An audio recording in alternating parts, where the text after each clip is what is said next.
Shalom anak-anak, mari kita bersatu dalam doa sebelum mendengarkan firman Tuhan. Bapa, dalam nama Tuhan Yesus, kembali kami hendak baca firman Tuhan.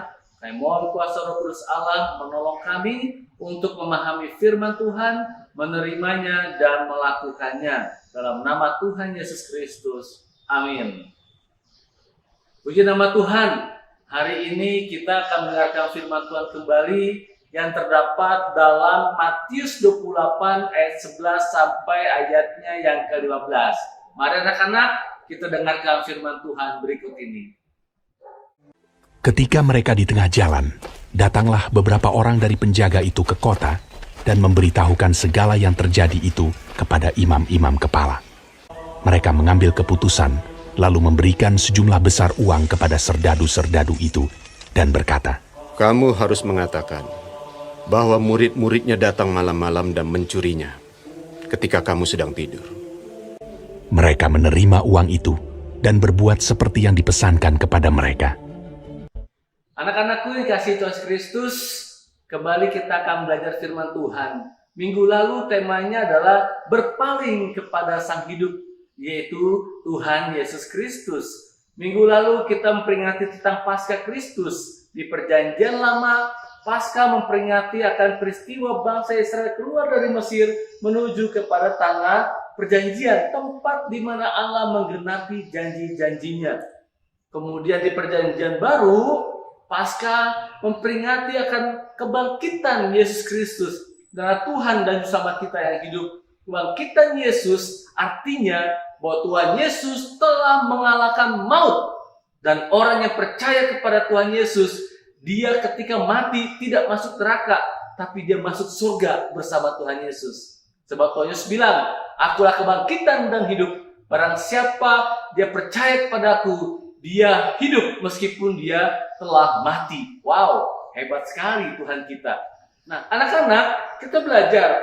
Jumat Agung itu belajar tentang memperingati hari kematian Tuhan Yesus Kristus. Hari Minggunya, Paskah memperingati hari kebangkitan Tuhan Yesus. Artinya apa anak-anak? Artinya bahwa ketika kita bergereja di hari Minggu, tiap minggu kita ibadah, tiap minggu kita ikuti ibadah sekolah minggu, itu sebenarnya kita sedang memperingati hari Tuhan. Sebab hari Minggu artinya itu dalam bahasa Portugisnya Domingo, dalam bahasa Malaysianya itu Domingo, kemudian berubah menjadi hari Minggu, dan dalam bahasa Yunaninya artinya hari Tuhan. Jadi anak-anak, kita bersyukur dan bersukacita.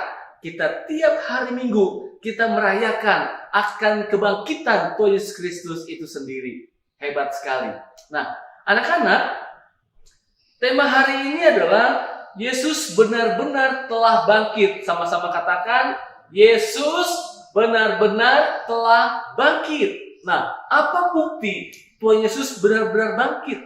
Yang pertama, kubur kosong. Ketika Maria mau datang ke kubur itu, malaikat datang dari surga, terus ke gua itu, menggulingkan batu itu. Dan ketika Maria datang, malaikat bilang begini, "Kamu cari siapa, Maria?" "Aku cari mayatnya Tuanku."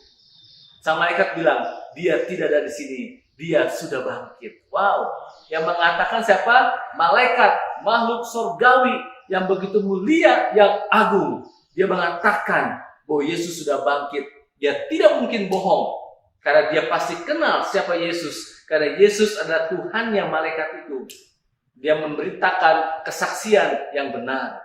Yang kedua, batu itu terguling. Nah anak-anak, batu itu tidak boleh sembarangan. Ada yang menggulingkannya. Prajurit-prajurit yang menjaga di situ pun tidak boleh menggulingkannya. Kenapa? Karena di batu itu ada yang namanya stempel kerajaan. Di stempel, tidak boleh ada yang menggulingkannya kecuali perintah dari sang raja. Makanya tidak ada yang bisa. Kemudian batu itu begitu besar karena menutupi goa dari makam itu. Makanya tidak ada yang bisa. Maria pun tidak mungkin bisa menggulingkan batu itu. Prajurit pun tidak bisa karena ada stempel raja, tidak boleh dibuka sembarangan. Nah, yang buka siapa? malaikat. Malaikat buka dengan ajaib. Malaikat buka dengan penuh kuasa Tuhan. Luar biasa. Yang ketiga, ada kain kafan. Nah, kalau orang di Israel itu, kalau mayat yang sudah mati itu dibungkus dari kain kafan pertama di kepala, kain kedua itu dari leher sampai ke kaki. Nah, kalau orang ada yang curi mayat Yesus, pasti dibawa sama kain kafannya. Tapi ini anak-anak, kain kafannya masih di situ, masih terbentuk situ. Artinya apa? Tuhan Yesus itu bangkit. Tubuh kebangkitannya begitu mulia, itu tidak bisa dibatasi oleh kain kafan. Begitu dia bangkit, kain kafannya tetap. Wah, luar biasa. Hebat kan Tuhan kita? Itu namanya tubuh kebangkitan. Nah, yang keempat, Tuhan Yesus ketika bangkit, dia bertemu para murid-muridnya. Dia ketemu Simon Petrus, dia ketemu Thomas, anak-anak. Dan ketika Thomas, bener sih, ini kamu Yesus? Bener gak sih? Kalau gitu, kalau aku cucukkan di tanganku ke lambungmu, aku cucukkan di tanganku, jariku ke tanganmu yang berlubang paku. Yesus menunjukkan, ini lambungku, cucukkanlah tanganmu. Ini tanganku yang berlubang paku, cucukkanlah ke tanganku. Waduh. Berikutnya apa bukti bahwa Yesus telah bangkit? Bukti Yesus telah bangkit adalah murid-murid Yesus, dia berubah total. Murid-murid Yesus bersedia mati untuk memberitakan Yesus yang telah mati dan bangkit itu. Tidak ada orang bisa seperti itu kalau betul-betul dia tidak mengalaminya. Tapi karena murid-murid bertemu dengan Yesus yang telah bangkit, mereka begitu percaya kepada Yesus. Maka mereka bersedia mati dan memberitakan Yesus yang telah tersalib dan Yesus yang telah bangkit. Itulah anak-anak bukti bahwa Yesus telah bangkit. Nah, dalam firman Tuhan hari ini dari Injil Matius 28 ayat 11 sampai ayat yang ke-15 ada bukti lagi bahwa Yesus benar-benar bangkit. Buktinya apa? Tadi kita lihat ya, bagaimana imam-imam kepala dia kumpul, serdadu-serdadu. Mereka merencanakan kejahatan, mereka sogok para serdadu, mereka menyuap para serdadu, dikasih uang. Nih, kamu saya kasih uang. Kamu nanti cerita ya kepada orang banyak bahwa Yesus itu tidak bangkit. Bahwa Yesus itu dicuri mayatnya oleh murid-muridnya. Ceritakan ke semua orang supaya orang itu tahu beritanya. Mereka disuruh berbohong, anak-anak. Kenapa mereka disuruh berbohong? Karena para imam kepala ini tahu bahwa kebangkitan Kristus benar-benar bangkit. Mereka takut, anak-anak. Mereka takut kalau berita Yesus bangkit itu diketahui banyak orang. Kenapa mereka takut? Karena mereka takut kehilangan pekerjaan mereka.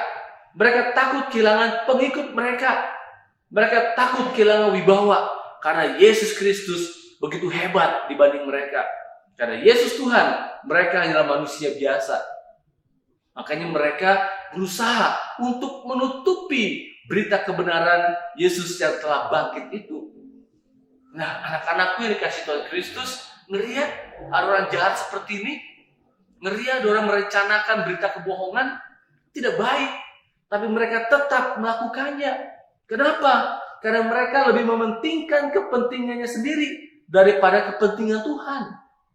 Mereka mencari popularitas. Mereka ingin lebih tenar daripada Tuhan Yesus. Mereka ingin lebih populer daripada Tuhan Yesus. Mereka tidak mau kehilangan pengikut. Ini ngeri sekali anak-anak. Nah, serdadu-serdadu ini mata duitan anak-anak. Dia mata duitan. Makanya dia mau disogok. Makanya dia mau disuap. Nah, dari firman Tuhan hari ini, apa yang mau kita pelajari? Yang pertama, anak-anak.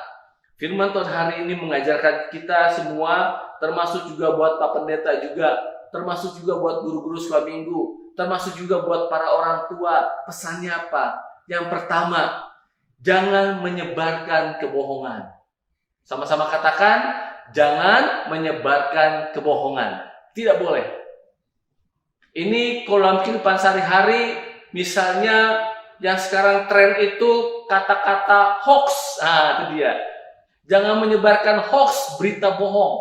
Berita yang belum tentu benar. Ada lewat WhatsApp, ada lewat Instagram, bisa lewat Facebook, anak-anak bisa juga berita dari teman-temannya. Kemarin mau denger nggak?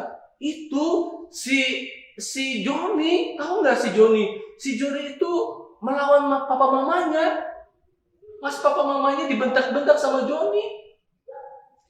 Kemudian orang itu cari tahu, bener nggak sih Joni bentak-bentak mamanya? Begitu tahu, ternyata Joni tidak bentak-bentak mamanya. Joni sedang berkata-kata sama mama papanya. Dia sedang berakting karena sedang bikin drama. Latihan drama untuk dibawa ke sekolahnya. Saudara anak lihat, melihat, berasumsi, melihat, berpikir itu sedang bentak-bentak papa mamanya. Padahal tidak demikian. Itu namanya menyebarkan kebohongan. Pendeta berdoa buat kita semua, tidak boleh menyebarkan kebohongan. Amin. Berikutnya, pelajaran yang kedua adalah jangan meneruskan apa yang salah. Sama-sama katakan, jangan meneruskan berita yang salah. Kalau sudah tahu berita itu salah, berita itu tidak benar, jangan diteruskan. Pak Pendeta pernah mengalami waktu sekolah dulu. Guru-guru bilang, teman Pak Pendeta bilang, jangan masuk besok karena lagi libur. Begitu. Terus kita nggak masuk sekolah karena libur. Ternyata apa yang terjadi? Teman Pak Pendeta tuh ngerjain kami. Ternyata itu masuk. Sehingga yang tidak masuk dihukum sama guru-gurunya. Kan? Ngeri kan anak-anak? Karena dia meneruskan berita yang salah. Padahal harus masuk sekolah. Nah itu terjadi. Zaman sekarang juga bisa terjadi. Nggak usah sekolah. Hari ini nggak usah sekolah karena guru-gurunya lagi rapat. Padahal sekolah. Nah anak-anak jangan meneruskan berita yang salah. Itu tidak boleh. Nah bagaimana? Apa yang harus dilakukan oleh kita selaku anak-anak Tuhan Yesus yang percaya akan kebangkitan Tuhan Yesus Kristus?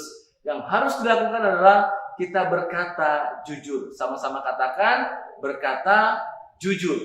Kita harus berkata jujur kepada orang lain, kepada papa mama, kepada adiknya, kepada kakaknya, kepada guru sekolah minggu, kepada teman-temannya. Kita harus jujur. Tidak boleh bohong.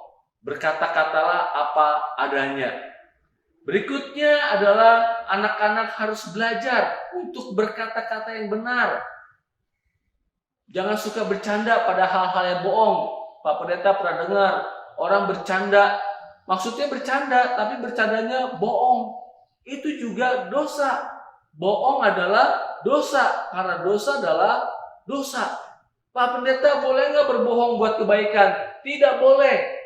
Tetap saja bohong.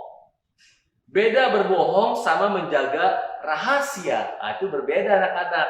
Kalau jaga rahasia boleh, itu bukan berbohong namanya. Apa contoh jaga rahasia? Nah, misalnya ada temennya nih lagi curhat sama anak-anak. Dia lagi curhat ada masalah.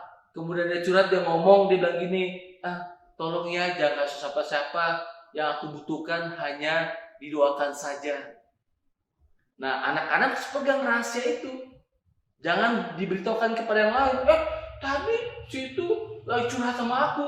Dia kasih tahu, dia lagi ada masalah. Masalahnya 1, 2, 3, 4. Ya, itu namanya tidak menjaga rahasia. Tidak boleh anak-anak. Jadi kalau dia orang bilang, jaga rahasiaku ya, aku percaya sama kamu ya, kamu bisa jaga rahasiaku, kita pegang. Amin. Nah itu beda dengan berbohong. Beda. Sebab itu anak-anak, kita belajar supaya kita jangan berbohong, tapi bisa menjaga rahasia. Berikutnya mau kita pelajari. Yang mau kita pelajari adalah jangan merencanakan kejahatan buat orang lain. Anak-anak tidak boleh merencanakan kejahatan buat temannya, buat kakaknya, buat adiknya. Tidak boleh. Nggak boleh. Karena ketika orang merencanakan kejahatan, dia sama saja dengan imam-imam kepala tadi yang merencanakan kejahatan, yang bekerja sama dengan para serdadu supaya memberitakan kebohongan kepada semua orang bahwa Yesus itu tidak bangkit, tapi dicuri mayatnya oleh murid-muridnya. Jadi kalau orang yang merencanakan kejahatan, dia persis sama seperti imam-imam kepala ini. Anak-anak mau seperti imam-imam kepala ini? Puji Tuhan, tidak mau ya? Puji Tuhan. Bapak Pendeta berdoa anak-anak menjadi seperti yang Tuhan Yesus mau. Demikian firman Tuhan. Amin. Kita berdoa. Terima kasih Bapa di surga buat firman Tuhan hari ini. Biar anak-anak dengan iman yakin bahwa Yesus Kristus benar-benar bangkit dan bukti kebangkitan sudah dinyatakan di dalam Alkitab. Dan anak-anak boleh menjadi anak-anak yang hebat, mau hidup jujur, mau berkata benar, tidak mau merencanakan kejahatan buat orang lain. Sebab anak-anak ini Tuhan adalah anak-anak pilihan Tuhan. Anak-anak yang percaya kepada Yesus Kristus yang telah bangkit itu. Terpujilah Engkau Bapa. Haleluya. Amin.